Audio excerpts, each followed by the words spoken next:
কি লেভেলের কাজ করেছে? রেপ হয় নাই, তাকে রেপে কনভার্ট করিয়ে দিয়েছে।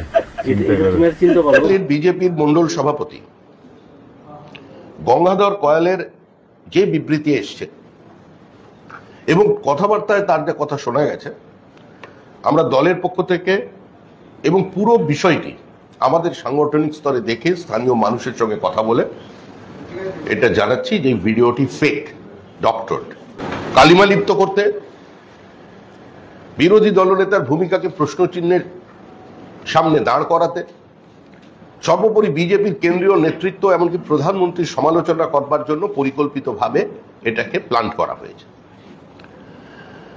তৃণমূল কংগ্রেসের পক্ষ থেকে দাবি করা হচ্ছে বিজেপির কেন্দ্রীয় নেতৃত্বকে ক্ষমা চাইতে হবে।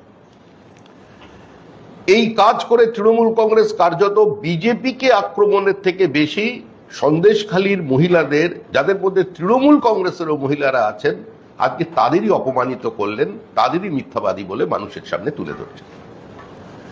এটা কোনো ব্যক্তিগত স্তরে কোনো কুৎসার প্রশ্ন নয়। প্রশ্ন হলো যে গঙ্গাধর কয়ালের বিবৃতি নিয়ে বা তার কথোপকথন নিয়ে, তার অস্পষ্ট একটা নীলাভ আলোর মধ্যে দিয়ে দুপুর 1:30টার সময় যে টাইম দেখা যাচ্ছে, ভিডিওটার মধ্যে যে দেখা যাচ্ছে, এটা দেখে কি প্রতিষ্ঠা হয়? এই আন্দোলনের মধ্যে সে কোথায় ছিল? এটা একটা স্বতঃস্ফূর্ত জনরোষ, জনবিস্ফোরণ হয়েছিল। কোনো ধরনের আক্রমণকে ফেস করবার জন্য বিজেপি প্রস্তুত। বিজেপির কেন্দ্রীয় নেতৃত্বকে আক্রমণ করতে পারেন। তৃণমূল কংগ্রেসকে মানুষ চিনেছে, তৃণমূল কংগ্রেসকে মানুষ জেনেছে। সে বলেছে অত্যাধুনিক প্রযুক্তির দ্বারা আমার শব্দকে ওখানে বসানো হয়েছে, এটা আমার কথা নয়। এবং স্থানীয় মহিলারা বলছেন যে গঙ্গাধর কয়ালকে আমরা দীর্ঘদিন চিনি, এই আন্দোলনের সঙ্গে বা আমাদের